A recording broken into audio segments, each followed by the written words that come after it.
Friends, મારી ચેનલમાં તમારું સ્વાગત છે। તો ઉનાળાની ગરમી માટે શાક રોટલી ન ખાવા હોય તો તમારા માટે હું લઈને આવી છું સૂજીનો એક મસ્ત ટેસ્ટી અને સરસ નાસ્તો। ચાલો બનાવવાનું શરૂ કરીએ।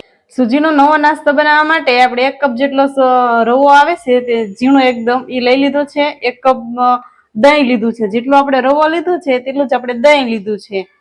અને અહીંયા આ બાજુ જોઈએ તો આપણે 1 બટેકું છીણી લીધું છે। આ છે કાચી કેરી, આ છે ગાજર, પછી છે 1 ડુંગળી અને 1 લાલ મરચું છે અને 2 લીલી મરચી છે અને ધાણા છે। અહીંયા આદુ લઈ લીધું છે આપણે અને ચાટ મસાલો। વઘાર માટે આપણે રાઈ, જીરું અને તલ લીધું છે અને જરૂરિયાત મુજબ આપણે પાણી લીધું છે। હવે રવાને આપણે સૂજીને એક બાઉલમાં લઈ લેશું અને આપણે જે 1 કપ દહીં લીધું હતું તે આપણે એમાં ઉમેરી દઈશું। ખાટું મીડિયમ હોય એવું દહીં લેવાનું છે, વધારે પડતું ખાટું નથી લેવાનું। જો વધારે ખાટું હોય તો તેમાં થોડું પાણી નાખી અને મિક્સ કરી લેવાનું। આપણે એકદમ સરસ રીતે ભેળવી દેવાનું છે।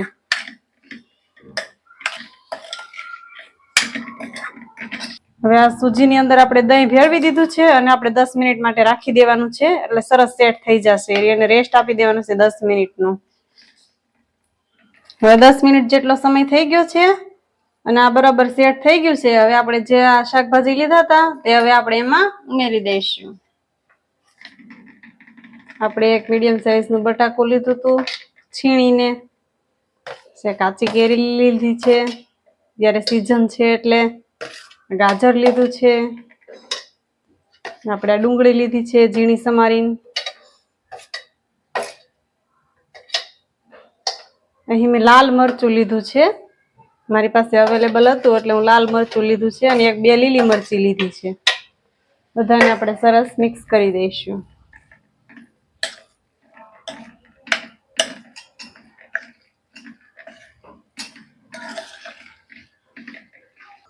હવે આપણે 1 ચમચી જેટલું આદુ છીણી લીધું હતું એ આદુ નાખી દઈશું, લીલા ધાણા નાખશું અને 1 ચમચી જેટલો ચાટ મસાલો નાખશું।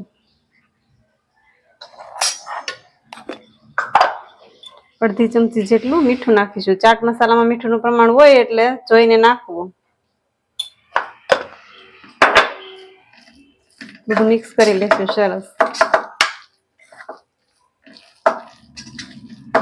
હવે આપણે જરૂરિયાત મુજબ આમાં પાણી ઉમેરીશું।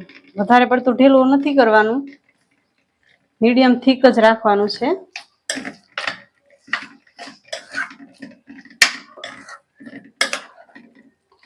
તૈયાર થશે એટલે એટલો ટેસ્ટી બનશે અને આપણે આમાં તેલનો પણ ઉપયોગ નથી કર્યો એટલે ઉનાળામાં પચવામાં પણ સરસ રહેશે।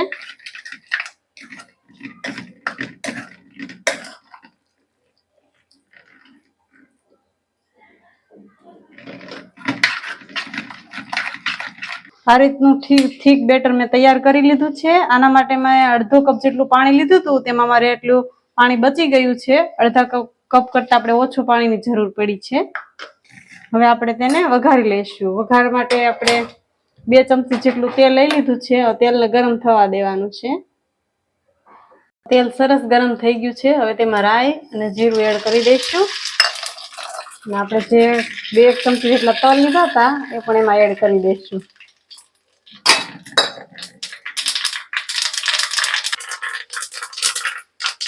વઘારને આપણે એમાં એડ કરી દઈશું।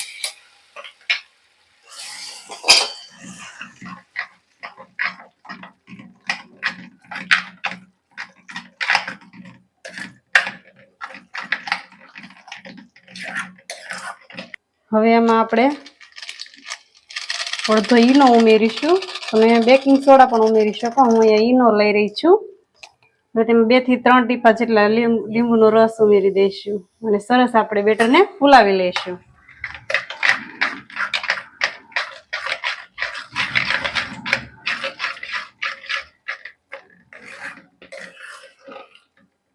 હવે આ નાસ્તો સ્ટીમ કરવા માટે મેં 1 સ્ટીમર લઈ લીધું છે અને આપણે આ થાળી તેલથી ગ્રીસ કરી લીધેલી છે। હવે આ બેટર આપણે આ થાળીમાં ઉમેરી દઈશું।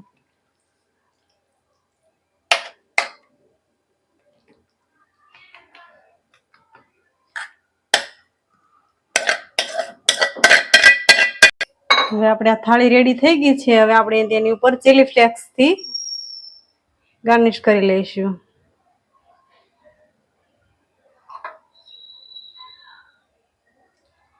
હવે આપણું સ્ટીમર ગરમ થઈ ગયું છે, જોઈ લઈશું આપણે. ડીશ આપણે એમાં મૂકી દઈશું.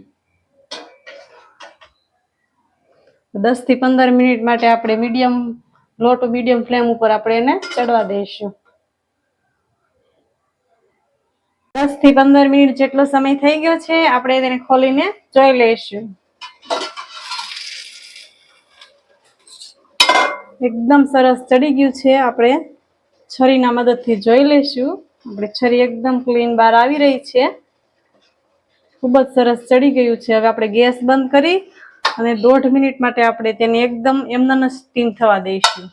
હવે આપણે આ સૂજીનો નાસ્તો એકદમ સરસ ઠરી ગયો છે. હવે આપણે તેને પીઝા કટમાં કટ કરી લઈશું. દેખાવમાં જેટલો મસ્ત લાગી રહ્યો છે કે જોતા જ મોઢામાં પાણી આવી જાય.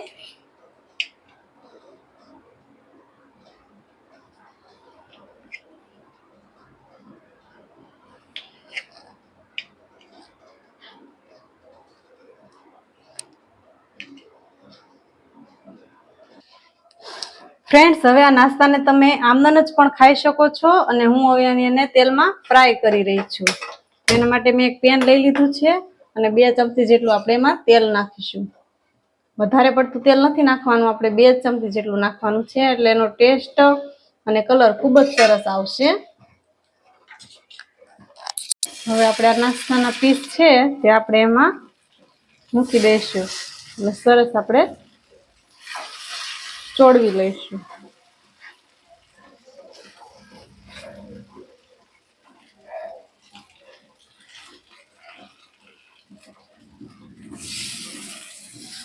હવે તેને આપણે બીજી બાજુ પલટાવી લઈશું.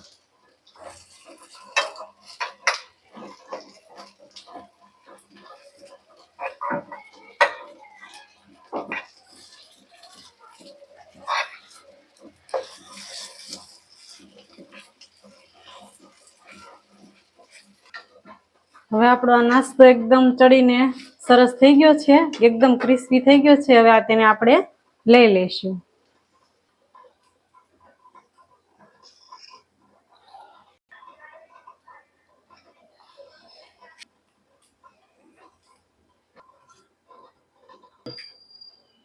તો હવે તૈયાર છે આપણો હલકો ફુલકો સૂજીનો નાસ્તો, એકદમ ટેસ્ટી અને સુપર. તો તમે પણ ઘરે જરૂરથી ટ્રાય કરજો. અને જો મારો વિડીયો તમને ગમ્યો હોય તો મારા વિડીયોને લાઈક કરજો અને મારી ચેનલને સબસ્ક્રાઈબ કરજો.